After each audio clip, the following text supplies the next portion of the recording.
What is up?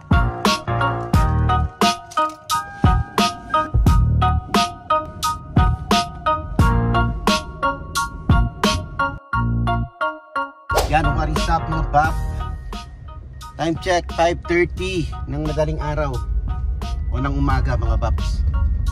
So yeah, mag-work tayo. Punta tayo sa work ngayon. Umagang duty natin, 6 to 2. So medyo malayo yung biyahe natin mga paps, 22 minutes. Pero siguro ngayon dahil madaling araw, medyo mabilis lang, walang mga masyado sasakyan sa kalsada, no? And yun, welcome back mga paps, another CNA vlog.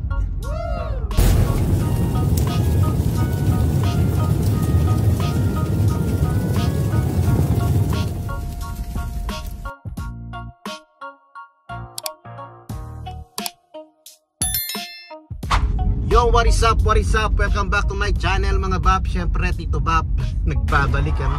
So another CNA vlog tayo mga baps. Since maraming nagre-request ng ating CNA vlog, yan, so naisipan natin gagawa tayo ng quick CNA update.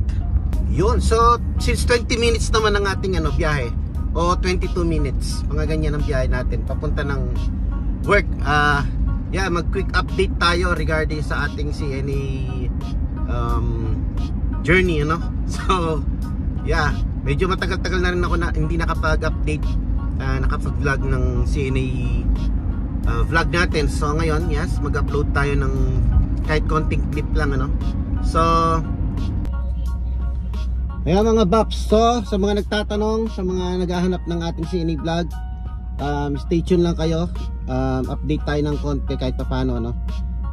Pero syempre alam natin yung HIPAA rules na hindi tayo pwedeng mag vlog-vlogan sa loob ng ng hospital. So yes, kakatapos ko lang ng 2 days na orientation sa office, and now it's my first day ng orientation on the floor. So on the floor na tayo ngayon, kaya umaga tayo pinapasok. Kasi kapag nag-orientation ka pa lang mga bap, papasukin ka muna ng iba't ibang shift, and then ipapatry muna sa'yo, gaya din ang ginawa natin doon sa may pinasukan kong skilled nursing facility. Kung sa mga nakapanood, ano, yun, sa mga unang orientation mo on the floor, kailangan mo pumasok ng iba't ibang shift. So ngayon sa morning shift tayo pinapapasok. Alam nyo naman na hindi tayo hindi tayo morning person. Maaga ako nagigising, pero parang hindi ko feel na yung nag-work ng pang-umaga, kasi ever since talagang panggabi tayo, so night shift tayo.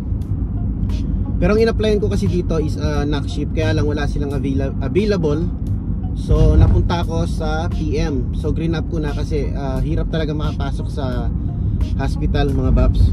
Kaya green up ko na siya pansamantala. Pero nung interview sinabi ko rin na in case na merong may opening sa night shift is yun, nagpa waitlist ako, kumbaga nagpa-reserve ako na gusto ko schedule talaga is night shift or third shift, or yung sinasabi na night shift.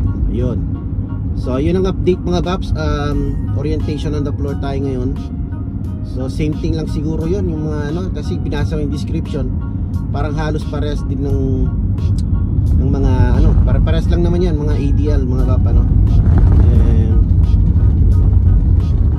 yeah, and then after this, alam ko may duty ako sa Sunday ba yon? Yes, Sunday ulit, and PM na ako nun.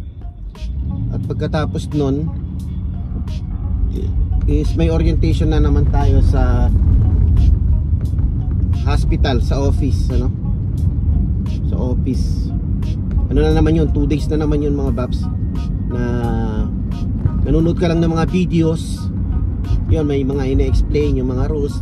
Dati ko nang diniscuss sa inyo to. Alam nyo naman yun, yung mga explain nila yung mga policy ng facility or ng hospital or ng yun, ng facility kung saan ka man nag-apply. Yun, explain nila yun. Mostly 2 days parang ganun ang nakikita kong mga orientation sa office, ano.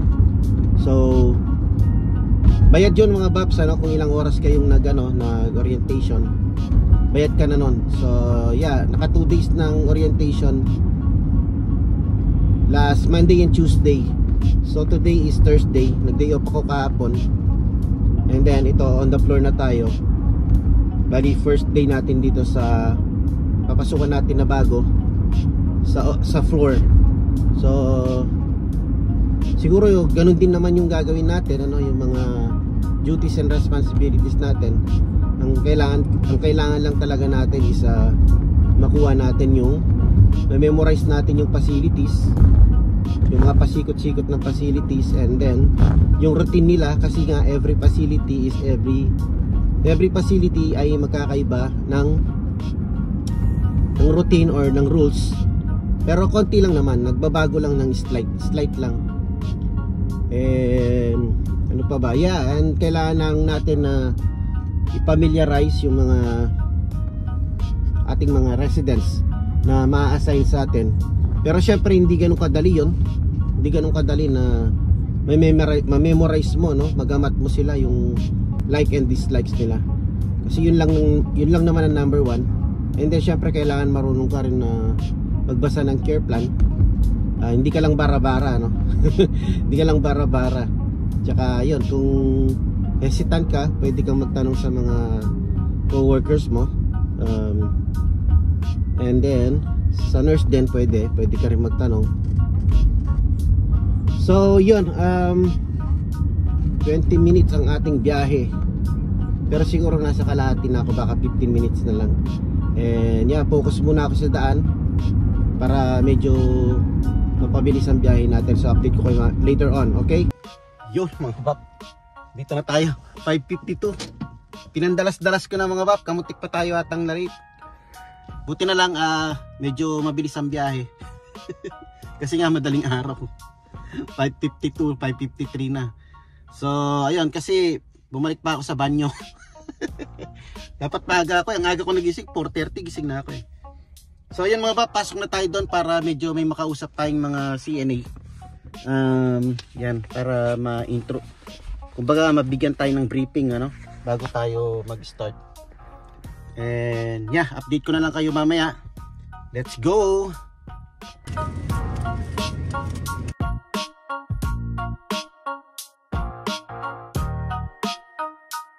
Yan mga bab, relax ko lang muna dito. Pahinga pa tayo ng ng 30 minutes. Okay? Yo, what's up mga bab? Nakalimutan ko, nagba-vlog nga pala tayo, no? Grabe yung first day natin.